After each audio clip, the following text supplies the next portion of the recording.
Hello tout le monde, je vous avais promis que je vous montrerai comment je réalise le make-up que je porte dans pratiquement chacune de mes vidéos. C'est vraiment mon make-up favori pour la saison, donc le voici, le voilà. Je commence toujours par la base et donc ma préférée c'est celle de Smashbox, la Pore Minimizing, je l'ai rachetée. C'est vraiment celle que je préfère parce que non seulement elle matifie, moi elle m'évite de briller tout au cours de la journée et puis ensuite elle lisse le teint, elle fait un grain de peau qui est vraiment très très joli. Et c'est vrai que maintenant la base c'est une étape dont j'arrive à de moins en moins me passer, on va dire, dans ma routine teint. Et justement ensuite j'ai ressorti mon fond de teint, le Flawless Fluid de Laura Mercier, que j'ai depuis le début d'année je crois, et il est bientôt terminé. Donc là je suis en train de le terminer, j'ai atteint Cachou si ça vous intéresse, et je l'adore, je pense que je vais le racheter parce que c'est vraiment un de mes fonds de teint préférés. Il apporte pas beaucoup de couvrance mais j'aime beaucoup le fini et il va super bien à mon type de peau avec la base, c'est vraiment un combo parfait pour les peaux mixtes à grasse. On ne change pas une équipe qui gagne, j'utilise toujours le même anti-cerne donc de chez Urban Decay.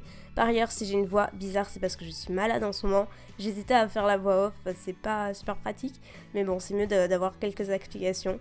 Donc j'en applique là où j'en ai besoin, sur mes cernes, mais aussi là où j'ai des zones d'ombre et là où je veux vraiment accentuer, à savoir le coin du nez, sur le nez, au niveau de l'arc de Cupidon et sur le menton.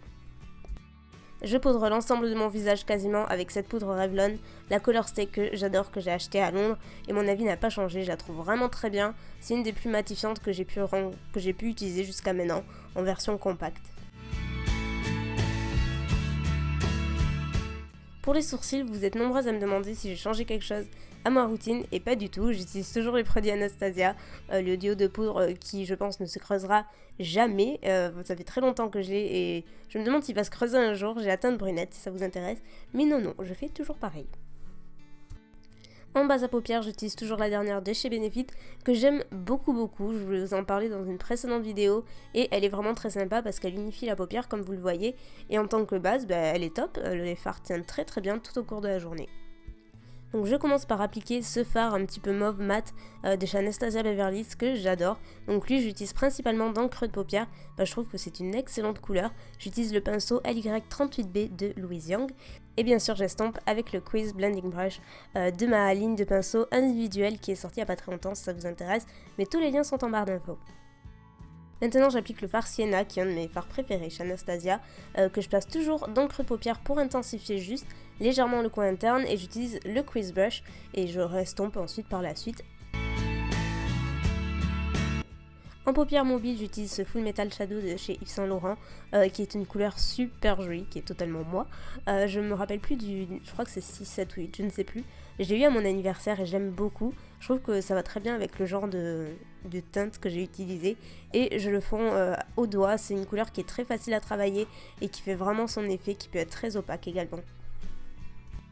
Je n'hésite pas à intensifier mon ras des cils inférieur avec le tout premier fard que j'ai utilisé pour ce make-up tout le long pour vraiment faire cet effet un peu fumé, parce que sinon je trouve que ça fait un peu trop girly et voilà, j'aime bien avoir le ras des cils quand même beaucoup plus souligné avec ce make-up là.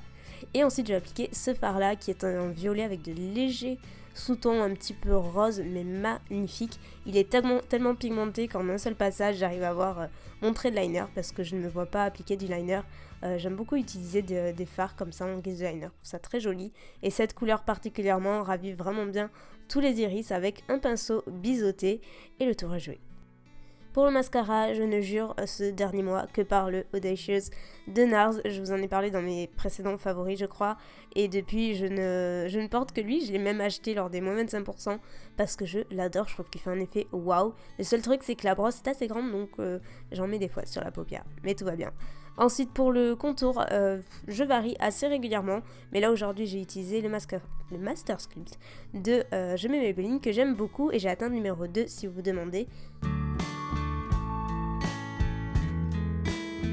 Bon ok, je crois que j'abuse un petit peu avec ce blush que je vous ai montré 36 000 fois, c'est encore le Love Thing de MAC que j'adore, mais je vais arrêter de le dire parce que maintenant vous le savez vraiment, je ne porte que ce blush là, oui je sais. Pour l'highlighter, j'ai décidé de faire une exception, j'avais trop envie d'utiliser cet highlighter, le Champagne Pop de BK qui est créé par Jacqueline Hill que j'avais reçu le jour même, donc le voici et franchement il est canon, je l'adore, je risque de vous en parler assez régulièrement je pense, et du coup j'en ai placé un petit peu partout parce que j'avais envie de lumière. Avant-dernière étape, c'est le contour des lèvres. Ça peut être facultatif, mais moi je trouve que pour une couleur qui commence à être un petit peu foncée, c'est quand même vachement plus sympa d'avoir un contour des lèvres qui est bien défini au préalable. Donc moi, pour ma part, j'utilise le Dervish de MAC, mais vous avez le mauve boisé de chez Yves Rocher, qui est super sympa et qui va très bien avec ce genre de couleur par exemple. Donc là, je fais juste le contour de mes lèvres, juste pour que ce soit mieux dessiné et ça facilite l'application du rouge à lèvres par la suite. Et donc là c'est plutôt un rouge à lèvres liquide à effet totalement mat, c'est le Patina de Stila que j'adore et c'est celui-là que je porte dans quasiment toutes mes vidéos, ouais quasiment, franchement j'adore cette teinte, j'adore l'effet qu'il a, il est vachement sympa, il est pas hyper asséchant, en tout cas il y a pire, et il tient très bien, franchement ça a besoin à peine de quelques retouches dans la journée. Et puis tout simplement j'adore la couleur et je trouve qu'il va très bien avec ce genre de make-up. Donc voilà, ça change peut-être pas beaucoup de ce que je fais d'habitude, mais vous vouliez voir comment je réalise, donc c'est comme ça. Et la prochaine fois je vous promets que je vais changer de mes couleurs habituelles. Et voilà, la vidéo est terminée. Mais écoutez, j'espère qu'elle vous aura donné quelques idées.